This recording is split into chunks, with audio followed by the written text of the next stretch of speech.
Hi welcome back to my channel. ఈరోజు కథ ప్రియమైన నీకు 4వ భాగాన్ని వినేద్దాం. మొత్తానికి సాధించావుగా మొదటి ఇంటర్వ్యూకే అంటాడు రుద్ర నవ్వుతూ. అంతా నీ వల్లే రుద్ర, థ్యాంక్స్ అంటుంది నవ్వుతూ.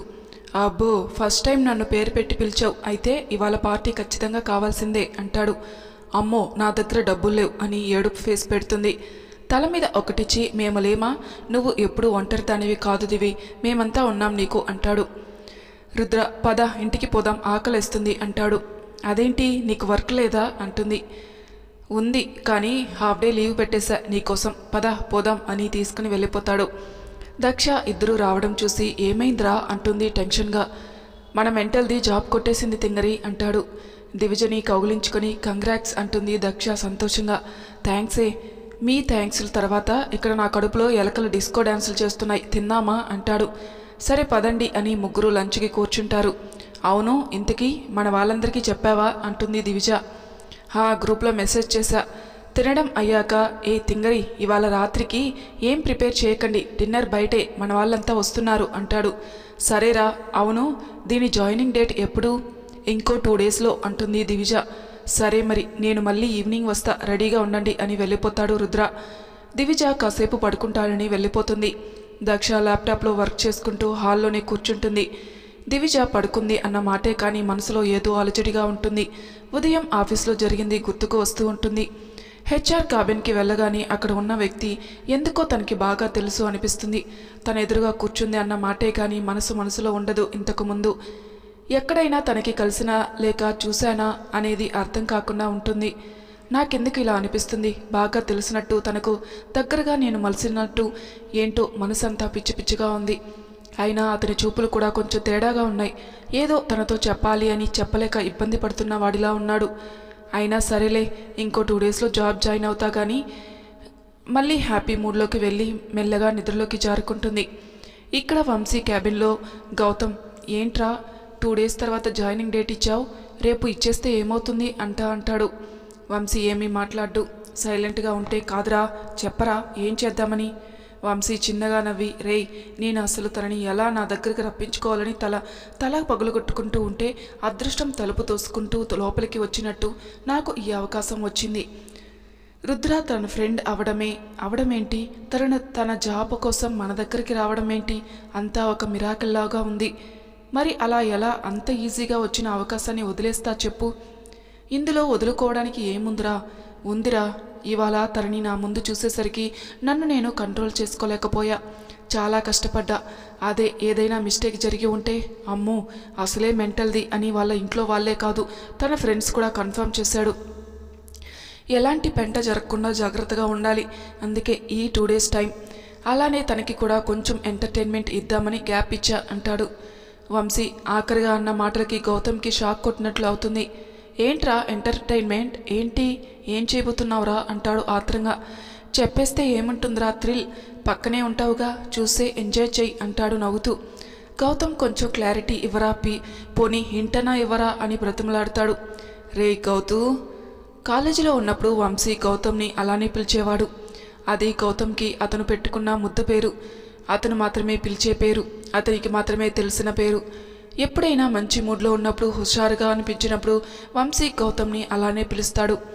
మళ్ళీ చాలా రోజులకి తన నోటి వెంట ఆ పిలుపు వినగానే గౌతమ్కి ఆశ్చర్యం, ఆనందం ఒకేసారి వస్తాయి. వంశీ అతని భుజం మీద చెయ్యి వేస్తూ, రే గౌతు, నువ్వు ఎప్పుడూ అడిగేవాడివి కదా, నన్ను నువ్వు ఒక అమ్మాయి అయినా ఫ్లర్ట్ చేయడం నేను చూడాలని, ఇప్పుడు నీకు అదే చూపించబోతున్నా అంటాడు. అర్థం కానట్లు చూస్తాడు. అతని మొహంలో భావం అర్థమై, ఏంటి అర్థం కాలేదా అంటాడు. గౌతమ్ తల అడ్డంగా ఊపితాడు అర్థం కానట్లు. కాలేజీలో ఉన్నప్పుడు నాకు వచ్చిన లవ్ ప్రపోజల్లన్నీ పట్టించుకోలేదని, కనీసం ఆఫీస్లో ఒక్కరిని కూడా పట్టించుకోవడం లేదని తెగ గింజుకునేవాడివి కదా అని కాస్త ఆగి తన వైపు చూస్తాడు. గౌతమ్ అవును అన్నట్లు చూస్తాడు. ఇప్పుడు నేను లవర్ బాయ్లా మారితే ఎలా ఉంటానో చూపిస్తా అంటున్నా అని కన్ను కొడతాడు. గౌతమ్, బావా, ఎన్నాళ్ళకి నీలో ఒక చిలిపి కుర్రాన్ని చూస్తున్నాను రా, నువ్వు ఎరగై నీ వెనక నేనే ఉంటాను అని వంశీని కౌగిలించుకుంటాడు. మళ్ళీ దీనికి సిస్టర్ 2 రోజుల తర్వాత జాయిన్ అవడానికి లింక్ ఏంట్రా అంటాడు. కొంచెం డిస్టర్బ్ చేయడానికి అంటాడు కొంటిగా చూపుస్తూ. ఓహో, ఓకే ఓకే, నువ్వు దూసుకుపోరా, నీ వెనక సహాయానికి నేను ఎప్పుడు సిద్ధం అంటాడు. వంశీ స్మైల్ ఇస్తాడు. ఇద్దరు కాఫీ తాగడానికి వెళ్తారు. ఇక్కడ మన బ్యాచ్ బీభత్సంగా ఎంజాయ్ చేస్తారు. బాయ్స్ అందరూ పబ్బుకి పోదాం అంటారు. అమ్మాయిలు ముగ్గురు అమ్మో మేం రామ్ అంటారు ఒకేసారి. ధీరజ్ అమ్మ జాతి రత్నాలు, మీకు బాడీగార్డులుగా 5 మంది మగ పీనుగులం వచ్చాంగా, మేము అన్నంతవరకు ఏం కాదు, దయచేసి ఒప్పుకోండి అని దండం పెడతాడు. మరి మీరు డ్రింక్ చేయం అంటేనే వస్తాం అంటుంది దక్ష. అందరూ ఓకే అంటారు. సరే అని పబ్బుకి వెళ్తారు. రుద్ర వచ్చే ముందు గౌతమ్కి కాల్ చేసి తన ఫ్రెండ్తో పబ్బుకి వెళ్తున్నట్టు నైట్ లేట్ అవుతుందని చెప్తాడు. ఆ రోజు ఫ్రైడే, సో పబ్లో బీభత్సంగా ఎంజాయ్ చేస్తూ ఉంటారు జనాలు. అందరూ డ్యాన్స్ ఫ్లోర్ మీదకి వెళ్ళాలి అంటారు. రమ్య నేను రాను అంటుంది. తనని ఒక టేబుల్ దగ్గర కూర్చోబెట్టే మిగతా వాళ్ళు వెళ్తారు. దివిజ జాబ్ వచ్చిందని ఫుల్ జోష్లో ఉంటుంది. డ్యాన్స్ చేస్తే ఎంజాయ్ చేస్తుంది. అందరూ ఎంజాయ్ చేస్తూ ఉండగా డ్రింక్స్ వస్తాయి. కానీ దక్ష ముందే చెప్పడం వల్ల ఎవరు వాటిని తీసుకోరు. అందరూ సాఫ్ట్ డ్రింక్స్ తీసుకుంటారు. రమ్య కూడా సాఫ్ట్ డ్రింక్ పంపిస్తారు. సందేశ్కి ఇలా నచ్చదు. జస్ట్ ఏ మినిట్ అని పక్కకు వెళ్ళి కోక్లో వోడ్కా కలుపుకుని వస్తాడు. గ్లాస్లో డ్రింక్ అయిపోవడంతో మరో డ్రింక్ కోసం చూస్తుంది దివిజ. ఎంతకీ రాకపోయేసరికి సందేశ్ డ్రింక్ని తాగకుండా చేతిలో పట్టుకోవడం గమనించి వెంటనే అతని చేతిలోని గ్లాస్ తీసుకుని తాగేసి డ్యాన్స్ చేసుకుంటూ వెళ్ళిపోతుంది. సందేశ్ నిలువు గుడ్లు వేసుకుని చూస్తూ ఉంటాడు. నూతన్ ఏంట్రా కరెంట్ షాక్ కొట్టిన కోడిలా అయిపోయావు అంటాడు. రేయ్ దివిజ నా గ్లాసులో డ్రింక్ తాగేసిందిరా, ఇంకా డ్రింక్స్ ఉన్నాయి లేరా, ఎందుకు ఏడుస్తావు? అది కాదురా అని తను చేసిన పని చెప్తాడు. కొంప ముంచావు కదరా, అసలే తోకలేని కోతే మామూలుగా ఉంటుంది, దాన్ని పెట్టలేదు అంతే, ఇంకా దానిపైన ఇంక తాగితే ఏమన్నా ఉందా? అసలు దానికన్నా ముందు దక్షకి ఈ విషయం తెలిస్తే నీ పని అంతే, మేము ఎవ్వరూ నిన్ను కాపాడలేం అని అంటూ భయపడతాడు. రేయ్ అసలే టెన్షన్గా ఉంది, మళ్ళీ నువ్వు భయపెట్టి సంపకరా బాబు. వీళ్ళని చూసిన రుద్ర ఏమైంది అని అడుగుతాడు. నూతన్ సందేశ్ చేసింది చెప్తాడు. రేయ్ వేస్ట్ ఫెలోస్, అంతలా అనిపిస్తుందని పక్కకు వెళ్ళి తాగితే సైలెంట్గా రావాలి కానీ, అంతేకాని ఇలా చేస్తే ఎలా రా? అది ఏం పెంట చేస్తుందో ముందు దాన్ని వెతకండి, ఎక్కడికి పోయిందో అని దక్ష వైపు చూస్తాడు. దక్ష ప్రవర్తన ఏదో తేడాగా అనిపించి తన దగ్గరికి వెళ్తాడు. తన పక్కన ధీరజ్ చలనం లేని బొమ్మలాగా నిలబడి ఉంటాడు. ధీరజ్ని కదిపి ఏం జరిగింది అని అడిగితే వాడు రేయ్ బావా అని రుద్రని పట్టుకుని వా అని ఏడుస్తాడు. ఏమైంది చెప్పు, ఏడవరా అని విసుక్కుంటాడు రుద్ర. ఈ కొరివిదయాలిద్దరూ దివిజ దక్ష కలిసి నేను తెచ్చుకున్న వోడ్కా బాటిల్ని తాగేశారా అని ఏడుస్తాడు. నూతన్, రుద్ర, సందేశ్, వాసు నోర్లు తెరుస్తారు. అసలు మనం తాగకూడదు అనుకున్నాను కదరా, మరి నువ్వు ఎందుకు వెదవ పని చేస్తావు అంటాడు వాసు. అది మరి నేను దక్షని అడిగానురా, ఇలా ఓన్లీ సాఫ్ట్ డ్రింక్స్ అయితే కిక్ ఏం లేదు, నేను లైట్గా వోడ్కా తీసుకుంటాను అని. తను సరే అందిరా, నేను ఒక పెగ్గేమీ సరిపోతుందని 2 కోక్ గ్లాసెస్లో కలిపా. బాటిల్ పక్కన పెట్టి ఇటు తిరిగేలోపు 2 గ్లాసులు చెరొకటి లేపేశారు. ఇదేంటి అంటే దివిజ డ్రింక్ సూపర్ ఉంది అందుకే తాగేశా అంది. ఇటు Daksha same to same dialogue. ఇంకా కావాలని ఇద్దరు నన్నే బాధేశారు. ఇద్దరి మధ్యలో అయిపోయానురా నేను. పక్కనే బాటిల్ కనపడేసరికి ఇద్దరూ పోటీలు పెట్టుకుని మరీ బాటిల్ ఖాళీ చేసేశారా పిశాచి మొహాలు, వీళ్ళ కడుపులు మాడ అని ఏడుస్తాడు.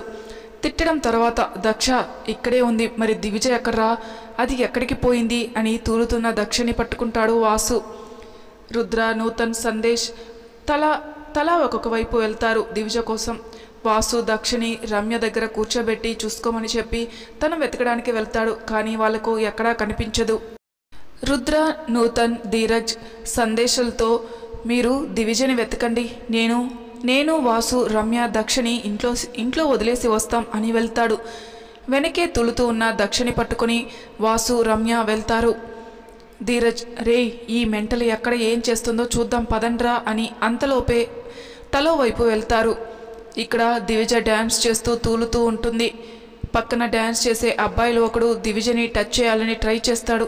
మత్తులో ఉన్న దివిజకి స్పృహ ఉంటుంది. అది గమనించి వాడిని లాగిపెట్టి కొడుతుంది. ఎంత గట్టిగా కొడుతుంది అంటే అబ్బాయి అయినా కూడా 2 నిమిషాలు కళ్ళు బైర్లు కమ్ముతాయి. కోపంలో రెచ్చిపోయిన దివిజ ఒరేయ్ నీ అబ్బా ఏమనుకున్నావురా, నన్ను అంత చీప్గా కనిపిస్తున్నానా, అసలు ఎవడ్రా నువ్వు అని వాడి షర్ట్ కాలర్ పట్టుకుని ఊపేస్తుంది. తన చెంప దెబ్బకి బెదిరినవాడు దివిజ కాలికలా ఊగిపోతుంటే పారిపోవాలని ట్రై చేస్తాడు. కానీ దివిజ వాడికి ఆ ఛాన్స్ ఇవ్వదు. పారిపోకుండా గట్టిగా పట్టుకుని ఇష్టం వచ్చినట్లు కొడుతూ ఉంటుంది. ఇంతలో 2 బలమైన చేతులు వచ్చేది దివిజను పట్టుకుని తన నుండి ఆ అబ్బాయిని విడిపించి పక్కకు తీసుకువెళ్తాయి.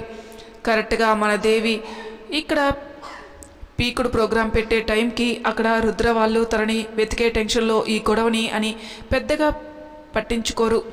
ధీరజ్ వాళ్ళు తనని వెతకడం మొదలుపెట్టినా కూడా తనని ఒక కార్నర్ టేబుల్లో కూర్చోబెట్టడం వల్ల వాళ్ళకి సరిగ్గా కనపడదు. దివిజ మత్తులో తన పక్కన ఉన్నది ఎవరని పోల్చుకోలేక దాన్ని రుద్ర అనుకుంటుంది. ఎందుకంటే అతను ఇంచుమించు రుద్రలా ఉంటాడు. రుద్ర, నువ్వేనా? నాకు తెలుసురా తాటి చెట్టు నువ్వే అని. లేకపోతే నీకు తప్ప నన్ను టచ్ చేసే ధైర్యం ఎవరికి ఉందిరా? అట్లీస్ట్ మన బ్యాచ్లో ఉన్న ఒక్క పింజారి వేదవ కూడా లేదురా. నా బెస్ట్ ఫ్రెండ్విరా అని కాలర్ పట్టుకుని భుజం మీద తల పెడుతుంది. ఇంకా ఏదో మాట్లాడుతూ ఉంటుంది. తాగడం వల్ల తన మాటలు ముద్దు ముద్దుగా వస్తుంటాయి. అతను దివిజను విడిపించుకోవాలని చూస్తూ ఉంటే, రే తాటి చెట్టు, నీకు విషయం చెప్పనా అని లేచేవాడిని కూర్చోబెడుతుంది. అతను కూడా పక్కన కూర్చుంటాడు ఏం చెబుతుందో అని. తన చేతిని ప్రేమగా నిమురుతూ ఉంటాడు. నాకు మా ఇంట్లో వాళ్ళు పెళ్ళి అన్నప్పుడు కోపం, భయం, చిరాకు అన్నీ ఒకేసారి వచ్చాయి. నా బాధను ఎవ్వరూ పట్టించుకోలేదు. ఎవరూ నాతో సరిగ్గా మాట్లాడలేదు. నాకు తెలిసిన అన్ని వేషాలు వేశా, కానీ పెళ్ళి మాత్రం తప్పించుకోలేకపోయాను.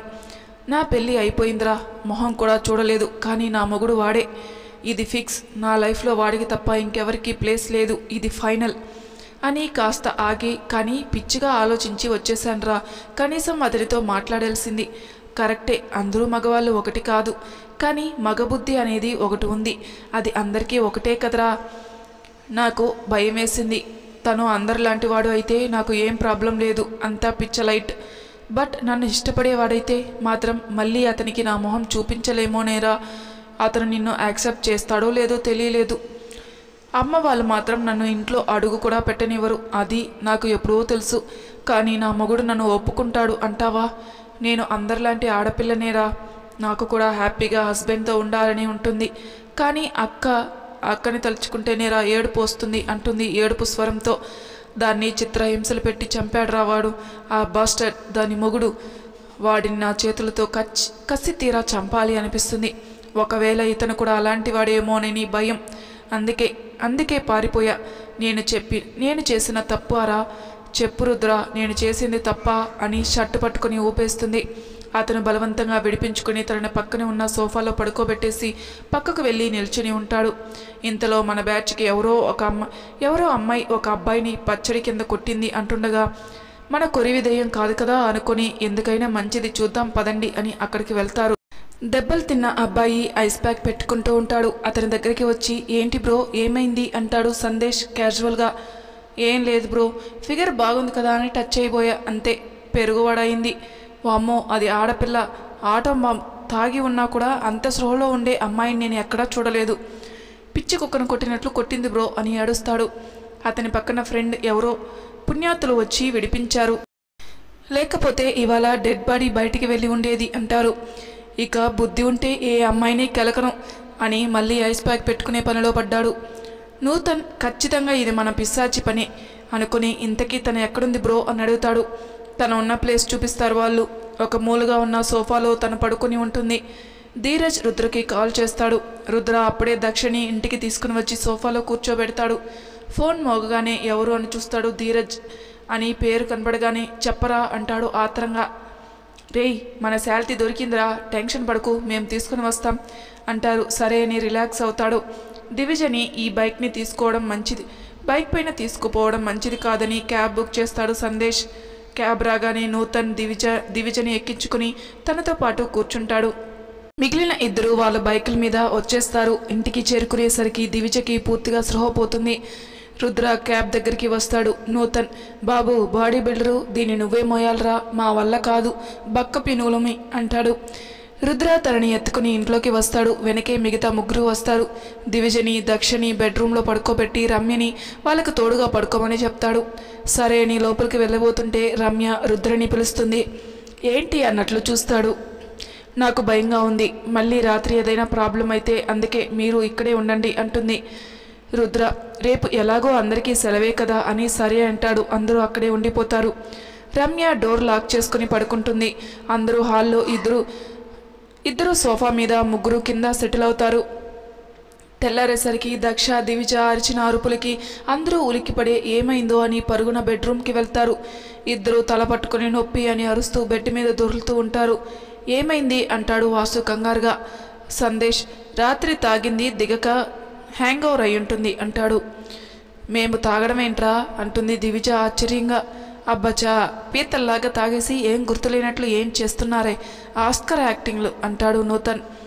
దక్ష, రేయ్ సోది ఆడకుండా రాత్రి ఏమైందో చెప్పండ్రా అని పిల్లో విసురుతుంది వాడి మీదకి.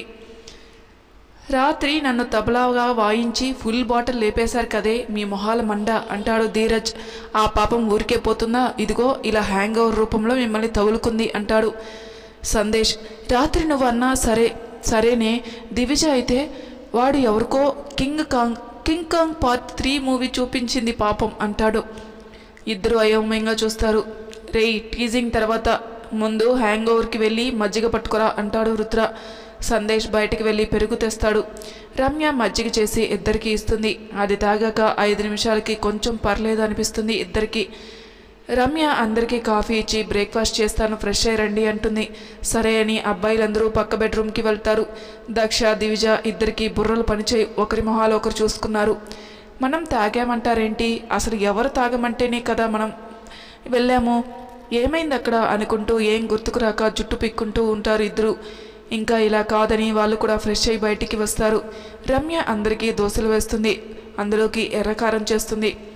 ధీరజ్, రమ్య దోశల్లోకి ఎర్రకారం సూపర్ కాంబినేషన్, ఇందులోకి నెయ్యి కానీ ఉంటేనా అంటూ ఉండగా దక్ష, నెయ్యి కాదు ఎలకల మందు కలపాలరా యాదవా మీకు అంటూ వస్తుంది. నేనేం చేశానే అంటాడు దోశ ముక్క నోట్లో పెట్టుకుంటూ. మీరు తాగి మమ్మల్ని అంటారేంటి అంటాడు సందేశ్.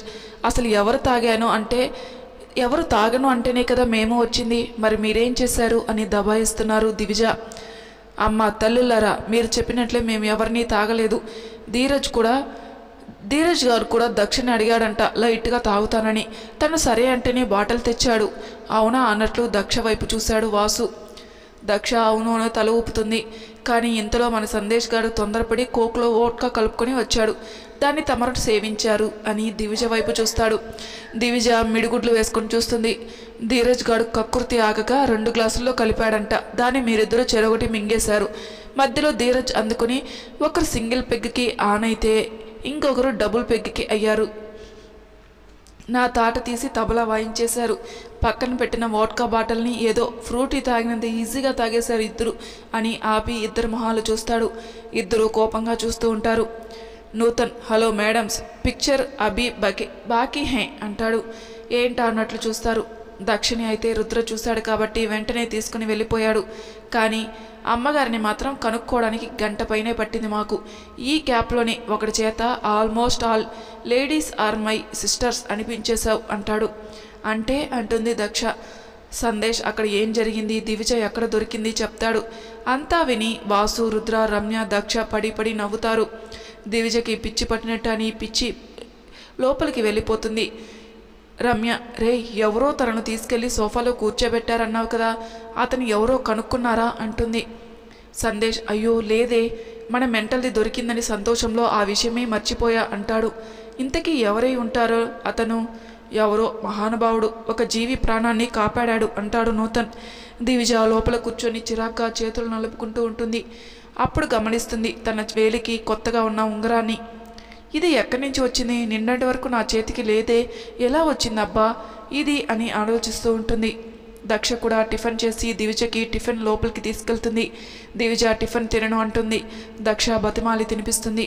హెడేక్గా ఉంది అని పడుకుంటుంది దివిజ. ఇంకా ఎవరి పనుల్లో వాళ్ళు బిజీ అయిపోతారు. వంశీ ఆఫీస్కి లీవ్ తీసుకుని ఇంట్లోనే ఉండిపోతాడు. గౌతమ్ కూడా వంశీ ఇంట్లో ఉన్నాడని తను కూడా లీవ్ పెట్టేస్తాడు. వంశీ సోఫాలో కూర్చొని సీరియస్గా ఆలోచిస్తూ ఉంటాడు. గౌతమ్, ఏంట్రా అలా చింతిస్తున్నావు అంటూ ఇద్దరికీ కాఫీ తీసుకుని వచ్చి తనకి ఒక కప్పు ఇచ్చి తను కూడా మరో కప్పు తీసుకుని సోఫాలో అతని పక్కనే కూర్చుంటాడు. ఏం లేదురా, నిన్న జరిగిన దాని గురించి. ఇంకా ఆఫీసుల విషయమే ఆలోచిస్తున్నావా అంటాడు. లేదురా. మరి నిన్న ఇంకేం జరిగిందిరా? నిన్న సాయంత్రం నువ్వు స్నానం చేస్తున్నప్పుడు నీ మొబైల్కి రుద్ర కాల్ చేశాడు. ఏంటో కనుక్కుందామని లిఫ్ట్ చేశాను. నేను మాట్లాడేలోపు వాళ్ళ ఫ్రెండ్స్ అందరూ పబ్బుకి పోతున్నట్లు చెప్పాడు. నైట్ నేను కూడా అదే పబ్బుకి వెళ్ళాను అంటాడు. ఓ అదా విషయం. మొన్నట్లుండి రాత్రి మాయమైపోయి ఎప్పటికో వచ్చావు. అడిగితే నిద్ర పట్టక బయటికి వెళ్ళానన్నావు.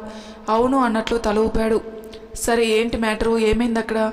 దివిజ చేసిన విన్యాసాలు అక్కడ తను ఒకరిని కొట్టడం, తనని పక్కకి తీసుకురావడం చెప్తాడు. గౌతమ్ పడి నవ్వుతాడు. రే బావా, ఎంతైనా సిస్టర్ సూపర్గా ఫుల్ కిక్ ఎక్కి ఉన్నా కూడా వాడిని చితక్ కొట్టిందంటే తను గోల్డ్ కాదురా, రేర్ డైమండ్ అంటాడు. వంశీ ఇంకా సీరియస్గా ఉండడం చూసి మళ్ళీ ఏంట్రా అంటాడు. నేను రుద్ర ఇంచుమించు ఒకే హైట్, ఒకేలా ఉండడం కదరా, రూపం మాత్రమే వేరు అంటాడు. గౌతమ్ అవును అన్నట్లు చూస్తాడు.